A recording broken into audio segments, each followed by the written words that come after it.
Michael Walker Thomas, from Philadelphia, Pennsylvania. I grew up just, love writing, love teaching, things like that. I'm somebody that, my household was always, very traumatic. But through my experiences and things like that, just seeing a lot of trauma, I overcame that trauma. And, I am who I am now, a writer, a teacher, I'm a coach. But me, I'm just like a lover of just, I have a lot of faith, a lover of just people, just giving back, giving great energy into the world. Well, that's awesome. We're kindred spirits. I'm also a Philadelphia guy right there. So. Oh, there you go. Yep. I used to. I lived in Philadelphia, born in Philadelphia. I went to Drexel, and okay. I'm from Germantown. Oh, nice, man, nice. Yeah, my buddy Mike Dudley used to live out there by Earthbread Brewery and up in that area. Okay, nice. Sweet. Well, that's awesome, man. Well, yeah, tell me about kind of your inspirations for your writing and what you have right here as far as what you have going on. Okay, yeah, my inspirations. I mean, it started out when I was younger. I always would spend time with my grandma. Always would spend time with her, and she'll just, teach me little like nuances, little things like to help me grow into the world. Even when, I didn't understand, certain things when I was younger. I think my grandma would just say, write stuff down, or, do some poetry, or, help kids when you get older and things like that. And then my writing, my style is more like stories. I love writing stories, love writing novels. My new book, The Adventures of Tom Wandermind, it goes on to talk about, a boy traveling the world and just, escaping, what he's dealing with, as far as, it could be poverty. It could be just him not being able to travel at all. And, he dreams about all these places, 7 continents, and it's very educational. But my inspiration is basically just to tell stories and give people, something else to think about other than where they're at today. And walk through, are you, the story is, who's your target audience as far as for your stories and the book? Yeah, so my new book's more like elementary, middle school level. But over the course of all 8 of my books, other than my Christian devotional, it's been more so like the young adult, in your 20s, things like that. 2 of my series, Chess Moves, was about a high school student trying to figure out what college to go to. And then the second one, when he got to college, he's learning how to write his class speech. So he has help from people in his dreams that help him with his class speech. It's more so like young adult, people in their 20s and things like that, just navigating life. That's awesome. Where can people find your books and everything like that, or online? And yes, they're online. My new ones, it's Barnes and Nobles, Amazon, Walmart, it's everywhere. So you type in Michael Walker Thomas, all my books pop up. Nice. What else? You said you teach and coaching as well. Tell me a little bit about walk me through a day in the life in a week. Yeah, so I'm a head basketball coach at a high school down here in Florida. I moved down here about 2 years ago, me and my wife. We just dealt with so much in Pennsylvania as far as family stuff. She's from Boston. I'm from Philadelphia, once I said. So we just decided to move down here, start fresh, start over. But yeah, I coach basketball down here, a pretty prominent team named BCAT, Bilingual Christian Academy. It goes against like all the top teams in Florida. So, we had a good season. We have a couple young prospects that's really, really good. And then I've been teaching English for 11 years. I'm teaching 11 years now, and I love teaching. I love teaching writing. Love teaching middle school and high school. And the thing I find great about English is, at first when you get to the beginning of the year, a lot of students don't know how to write that well. And then when you teach them, the things, the structure of writing, the process and things like that, towards the end of the year, that's where the reward comes in. And they kind of gravitate. Oh, I want to write. I want to be a writer. I want to put out books. And it's cool to see that, because at the beginning of the year, they don't necessarily talk like that. When you were growing up with your grandma and stuff like that, were you always writing poetry and stuff like that, or was it just a kind of extemporaneous brain dump of thoughts and emotions? Yeah, so my grandma would sit me down and read me a bunch of Bible verses like every day. So I kind of got the grasp of like Proverbs and life and things like that, how I wanted to go about my mind, my brain. So then when I sat in, I think it was about 3rd grade, I wrote my first poem. I remember like it was yesterday. And it was just like a simple rose are red, violets are blue type of thing. But it got me into forming, like, you know, oh, I can rhyme. I have rhythm too. You know, I necessarily might not be a dancer or a singer or a rapper.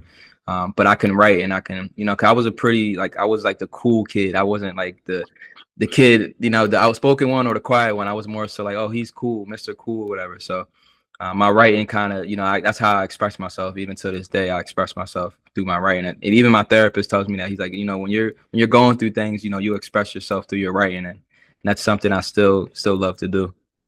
Yeah, it's I can resonate with you on that. I have volumes of these books, and like, despite the fact that it's 2024 and I have phones and all these other things, I still write everything down. Absolutely. Because it's not the same for me. We're one of the dying breed. I think that it doesn't. I tangibly have to have the sensory experience of the pen in my hand, the smell of the paper, the ink, like the whole thing has to happen. Exactly. It's like nostalgia. That's exactly it. That's exactly it. So tell me a little bit about your, like, when you're reading and you're absorbing, you know, the English language and stories, where do you kind of gravitate towards from a recreational standpoint? Yeah, when I read, I like to read, like, this day and age, I like to read a lot of business stuff. So like that's one genre I love to read now, like business books and you know, stocks. I do a lot of like stocks and things to invest in. And then when I start to write, I like to get from the novels, whether it be the Stephen Kings or you know, whether it's the J.K. Rowling's, you know, stuff that they're putting out. I like to see, like, okay, those angles that they're talking about, I know I have my own twist, but you know, which series are they're leaning into right now? And especially Stephen King, like, he has so many different type of you know, topics that he writes about. So when I read, I basically sit down and I kind of go across everything, and then I just create a character and just have him in, you know, a different type of world. You know, okay, what is he going to do today, instead of just writing about the same thing. It's man, we were right in the same page, man. Stephen King's one of my favorite as well. Oh, and it's always my most frustrating thing, because like, I love reading, but also I'm a visual and I love movies, and I've always like been struggling because it's never like, actually right now, I literally last night I'm halfway through Storm of the Century. Okay. So I'm like going through the movie, and I'm trying to I'm matching it to the book and things like that. But yeah, my favorites is The Stand, Skeleton Crew, you know, Graveyard, like just all that stuff. You know, that's awesome. Exactly. Yeah. So what about as far as, like, do you find that how do you find, let me say this, I guess, with teaching today, and what grade do you guys, or what ages are you teaching right now? So I'm at a Christian school. I teach 6 through 12, which is okay. Yeah, because all that big stuff. Yeah. Are you, and this is, I'm a little bit from that area, are you finding that that as the interest in poetry and creative writing maintained, increased, or decreased, do you feel like, as time goes on? Personally, I think it's decreased. I think there's, with this AI, the new mindset now, all of these kids, they're not really expressing themselves anymore. You know, they're going on Google, they're going on the internet, and just, you know, having somebody else express themselves for them. And I think it's hurting them in the long run, because I have students, you know, trying to get into college and things like that from previous years. And, you know, a lot of them are asking me to edit their college essays or their papers, or telling me to talk to coaches. And I'm like, well, if you would express yourself in class, or, you know, you will be able to do those things. You will be able to DM, or you will be able to email. Simple things like that we were doing. You know, I grew up, I played Division II basketball.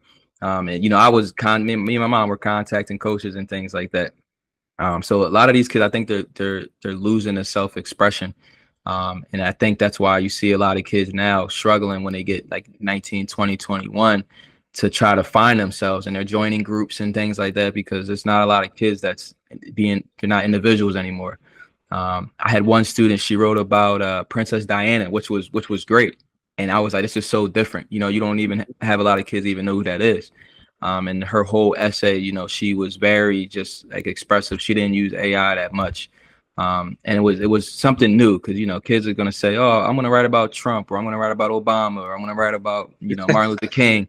And it's like the same thing, but, you know, especially when they're messing around with AI, it's just recycling the same. Yeah, recycling the same thing. Yeah.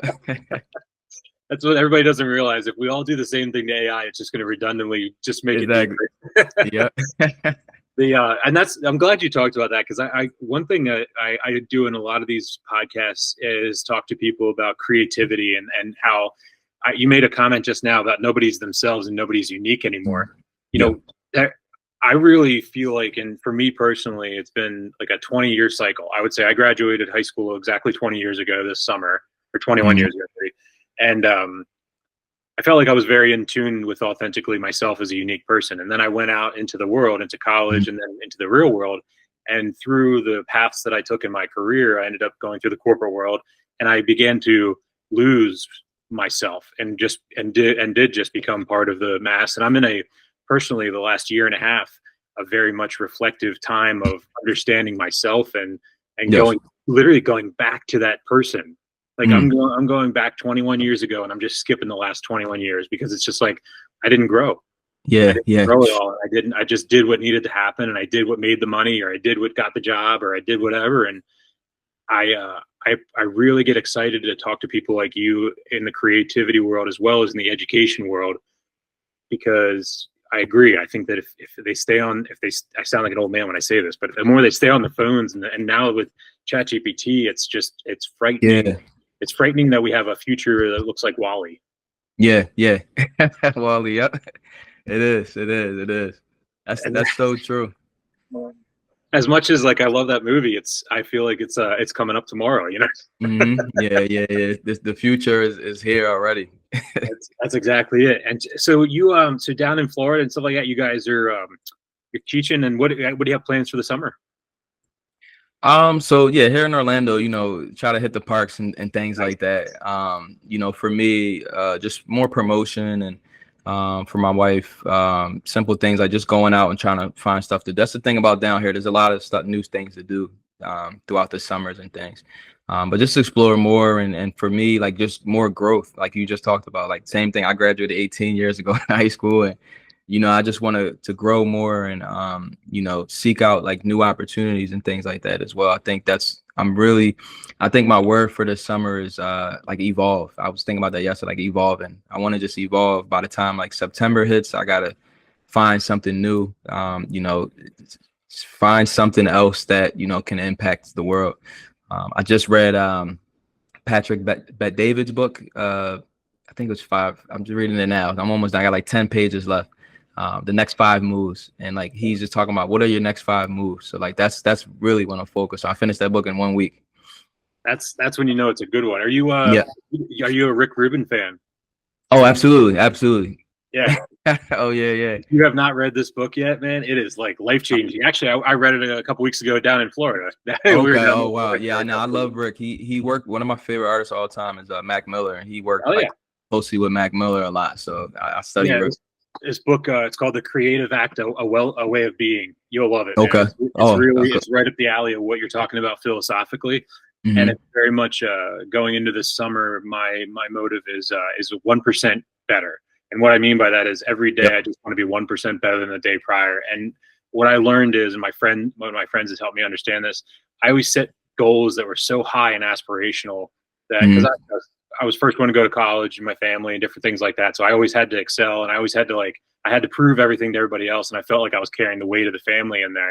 And in Philly, like you get out there and you see some success and everybody's in your corner, but that also brings pressure. And that also brings and you're putting books out and you're doing the same thing, man. Like you're doing things that a lot of people in your neighborhood couldn't do or didn't want to do. Absolutely. And with that, I'm sure that comes with positives and negatives, and talk about some of the challenges when you do step outside the lane and step outside the box of your comfort zone and begin to become your unique self. Yeah, I think I struggle, and I talked to my therapist about it. I struggle with the survivor's guilt. I'm one of the ones, growing up in my circle that didn't go to jail or isn't dead, to be honest with you. And I think it's me, my best friend, and a couple of my other friends, that's not in jail, or that even, my brother is in jail. And that's something me and him even talk about. He's like, oh, you survived, you're doing great, you're doing this. But I struggle with that because, growing up, it was the weight was on my shoulders because, I was the kid with my grandma and playing basketball and wasn't really messing around with people and things like that. And when I finally, stepped outside my comfort zone, a lot of people looked at me, would call me Hollywood, things like that. But I think for me, it was more so like, I didn't want to end up like everybody else. I didn't want to follow the crowd. I was always the one that, looked to the future, like looked at, not where I was at, but where I want to go. And even like writing books like the one I just wrote, it's about, like, I love to travel. I've been all over the country, and I remember going to Hawaii for the first time and sitting down and really, like, almost in tears, like, wow, I'm actually sitting here on an island and just visualizing, what I used to be and what I am now. It's always just a blessing. That's a really powerful way to look at things, and I think that pause and being present is definitely. Do you feel like that's something you had your whole life, or what point in your life do you feel like that was an intention? I would probably say, I would say there was two moments. My one, I had three best friends growing up. One of them died when I was 17 in a car accident. He was 16. And I think my friend Nico, like, he was like the most happiest kid ever. And then at 25, I lost my grandma. And I think those were moments where I started to realize, life is life, and life is going to be here and there. And I think those were moments where I kind of took life and I said, you know what, I got to make something of myself, because I lost two of the most important people to me. And then, when I started to, grow and writing and grow and just, free thinking and things like that, and starting to understand, my religion more, I think that's when I known, like, okay, I can be somebody. And do you feel like when you're writing, do you feel like at this point it's an emotional necessity as a release? Yeah, 100%. I feel like it's something that I need. It's not something that, some people write just because they love to write it. They love to write. Some people do it because, money, monetarily things. But me, like, I need it. I need some type of thing to put on a paper and type and just express myself. And it's something that I love to do. If I wasn't a writer, I don't know what I'll be doing right now. So no, that's awesome. Talk to me. I mean, 8 books. That's all. Talk to me about some of the books, man. That is killing. Yeah. So my first one was A Boy with a Dream. Second one was Sibling Strong. Those two were more so like I put like my friends in the first one. The second one was about two twins dealing with trauma. The dad was abusing their mom, and that's something that I seen every day as a child, until my parents divorced. And then when I started to get to the third and fourth and fifth, that was more like poetry based. Chess Moves was about the one in high school. Chess Moves 2 was the college. He was in college now. And then my seventh one that came out last year is a Christian devotional. So it's a 60-day healing book, mental health healing. And I think when you ever read The Alchemist before? Mm-hmm. When I read The Alchemist, I think it took me to a different place. It took me to, what is your ultimate destiny? Like, what is your goal? What are you here for? And just reading that book just opened my eyes up. So I was like, what, I want to just write this devotional and just help people out mentally. And if they can go through this journey like I went through, I can help them out. And then even my new one just came out. Those are things that I know for a fact I not only want to help people, but at the same time, it's more for myself as well. And you said Barnes and Noble, Walmart, Amazon. Nice. Yes, absolutely. Yeah. If you type in The Adventures of Tom Wandermind, it will come all up everywhere. All over. It's weird because it's like Chess Moves is that's my bestseller. It's the only book I have that's like worldwide, and then this one is worldwide as well. So it's cool. That's awesome. Tell me about Chess Moves, because I have a feeling it's going to be, you're tying into a phrase I use often. So go ahead, tell me about that one. Yeah, so Chess Moves 1 and 2. Chess Moves, the first one, about a boy named Lamont, and he's in high school trying to choose between the cool school and the nerdy school. I actually interned at Harvard for 3 years, so I wrote that book at Harvard, sitting in the library. My mentor actually edited it, so that book is more based on friends in his ear. You should go here. He's like an A student, perfect student, but he's like, should I go to the party school or should I just continue my journey? And he ultimately chooses the right school for him. And when he gets to college on part 2, he starts to dream, and he has these 5 people in his dream, these 5 legends, I would call them, that speak to him and basically write his speech for him and tell him, life lessons and things. And that's where The Alchemist comes in as well, telling him life lessons and what, to tell people at his class president speech. So a lot of life lessons in that one. Oh, that's awesome, man. I just want to say, like, I gotta say, I mean, I'm from Philadelphia too, and we all know everybody. A lot of people in Philadelphia say a lot of things that they want to do, Yeah. and it's not a lot of people that put their money and their time where their mouth is and actually follow through with it. And the fact that you followed through with it so far 8 times, Yeah, no, I appreciate it. You need to, and this is number 9. This is 8. I have 9, but 9 is gonna come out maybe like in a year or 2. Nice, nice, man. Yeah.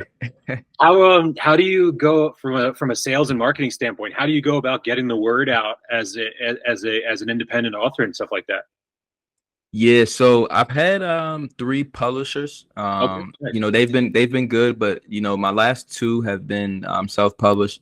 I feel like just using LinkedIn, using Instagram, word of mouth, things like that have been great. And just trying to, you know, email marketing as well, you know, newsletters and contacting people.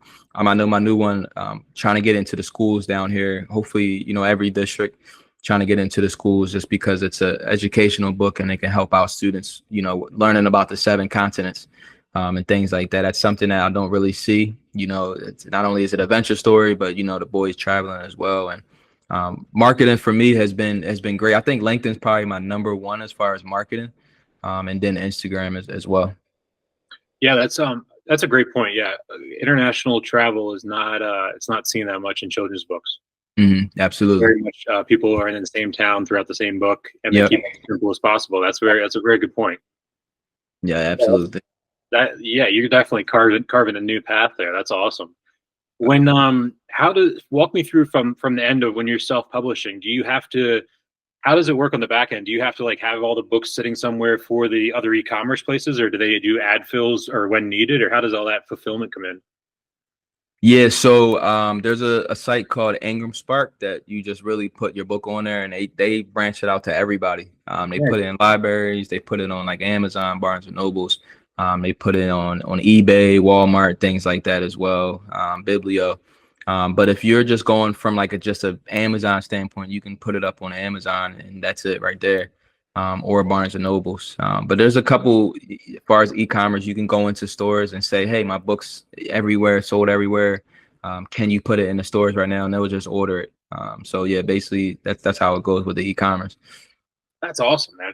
Yeah, it's the book world and everything like that has just changed so much. And I have tons of self-published books from different people in my life that I love. I always find that basically it's the best content.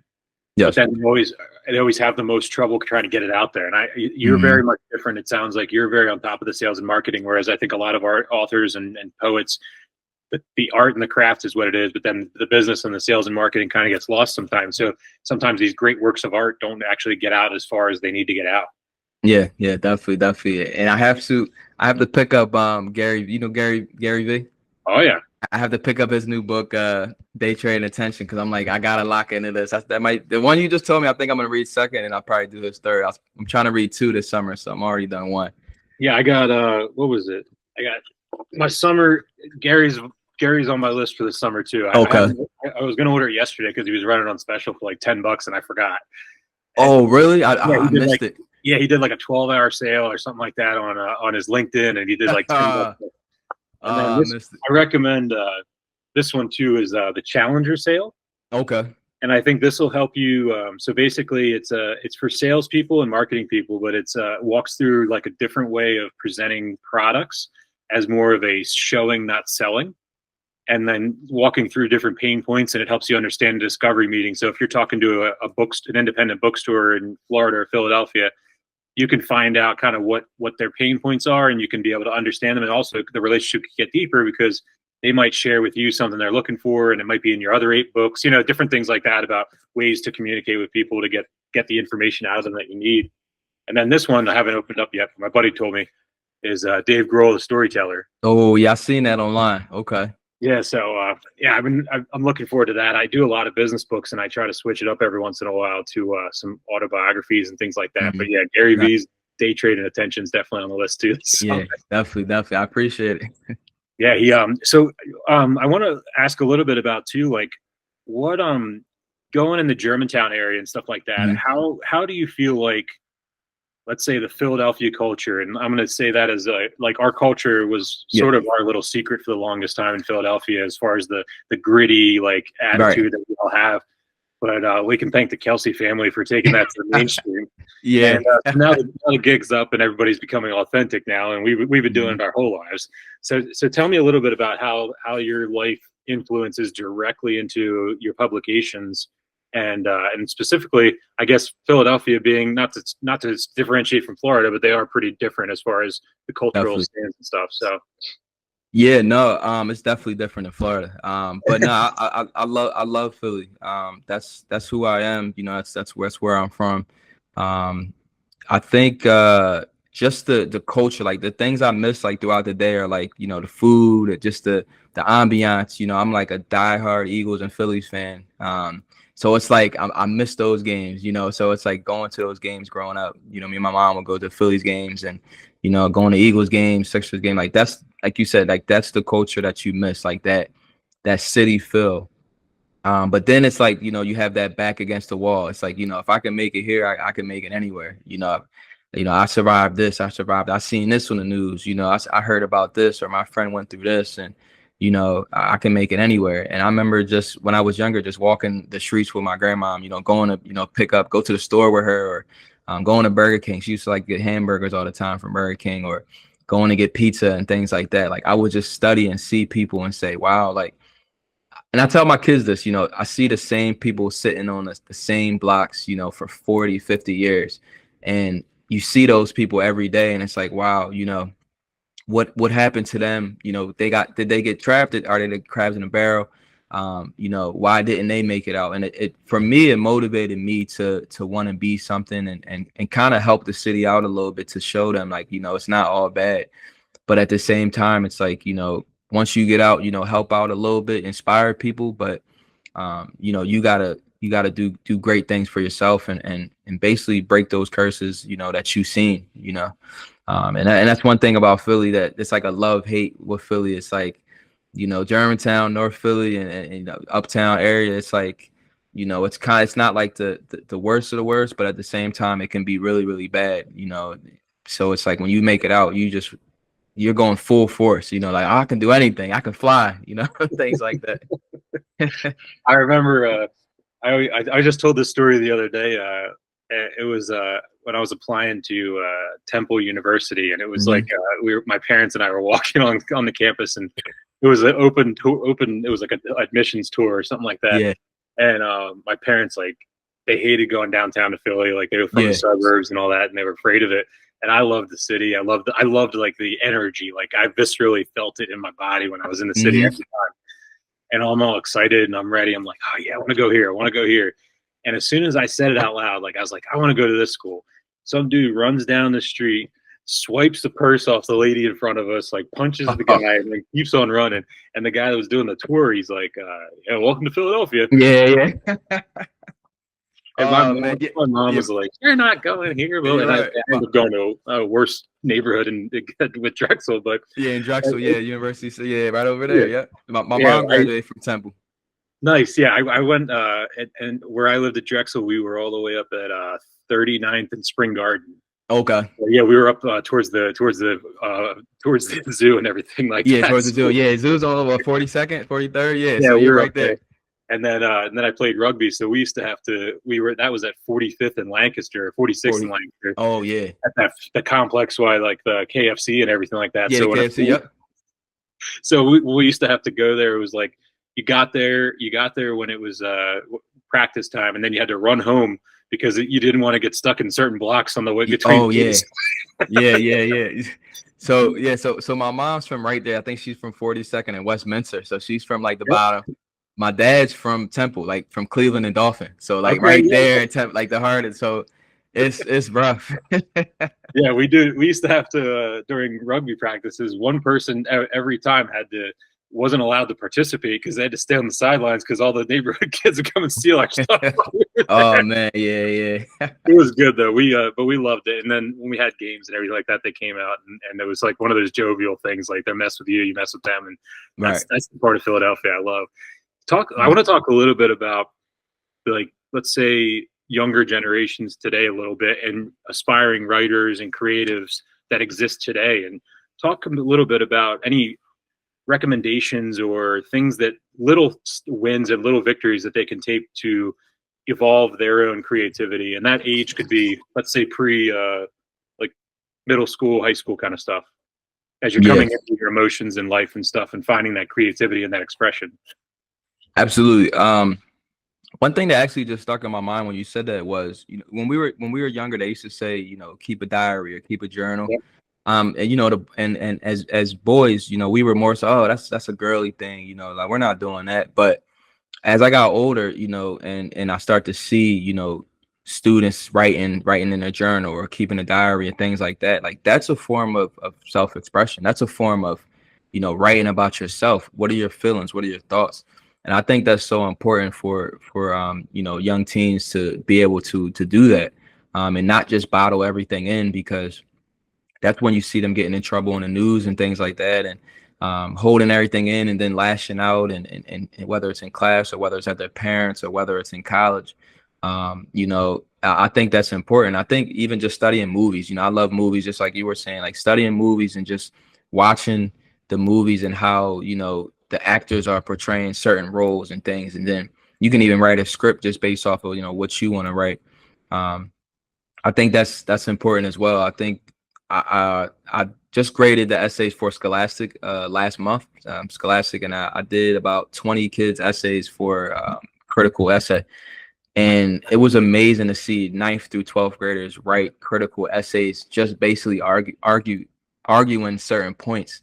And I'm just like, this is amazing. And these kids were from Texas, and I was like, this is what everybody should be doing, you know, in class, having critical essays and, you know, portraying, you know, an argumentative essay. I think that's important as well for the kids to get down, because it's a skill that you're going to need in college, especially in college when you have to write reports and things like that.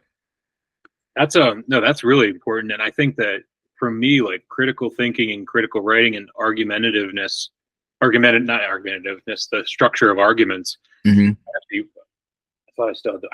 I kept my textbook from Drexel, because that was like the first. It was actually a class about arguing, and it was like and about critical thinking. And I lived a little bit. I lived after Philadelphia. My dad worked for General Motors, and we're around the same age. So he worked in Trenton at that facility. Okay. Down. Then we lived in Ben Sam with that one, and then we got moved down to West Virginia because they closed that plant down. And while I was in West Virginia, it was like a big culture shock. Yeah, obviously to what I experienced in Philadelphia. But one of the things is that was one of the things was coming out of there and realizing like that critical thinking and that critical finding common ground like didn't exist until I had to go all the way to college before I started learning that. And that was like, that was really interesting to see that, and then literally learn about it in a class and have it be a class solely about how to find common ground with people. Yeah.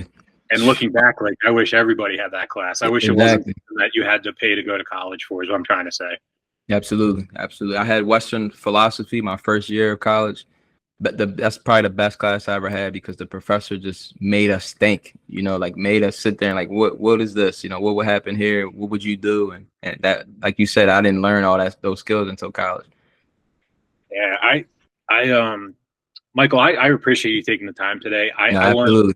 I definitely want to have some more conversations. And what we're going to do with the guests is we're going to start bringing back guests for like roundtables on certain topics and things like that. So I'll definitely be circling back with you when we're getting to the writing and creativity. And I know Kira from a company we interviewed before with Legend HQ, she's taking, basically, it's a cool thing. You guys might even have a cool conversation, is Legend HQ takes graphic novels that are by independent artists, and then basically breaks all the cells down into shareable things that people can overdub over top of, and be able to basically take the graphic novels and customize them to their own things. And I don't know, it's a whole nother way of taking technology into the creativity, and it's just really things like that. And my partner's an artist as well, and writer and things like that. So we'll be able to have some good conversations. And let's for anybody to be able to find your books and everything like that, and where to connect with you on LinkedIn, Instagram, and how to find your books. Yeah, so you type in Michael Walker Thomas on Google, I'll pop right up. All my books will pop up on Instagram. I'm Book of Michael, just all in one, Book of Michael. So that's where you can find my stuff at, and hope to talk to everyone soon, and let me know if you need any help finding my stuff. Absolutely, Michael. Hey, thank you so much, man. Hey, Thank go you. Birds, all right? Go Birds. Yeah, let's go. Yeah, you have a good day, buddy. You too. If you have a story to share or you know someone with an inspiring journey, the Free Mind Podcast wants to hear from you. Submit your story or nominate somebody to be our next guest. Check out our website, thefreemindpodcast.com, and be a part of the conversation that truly matters.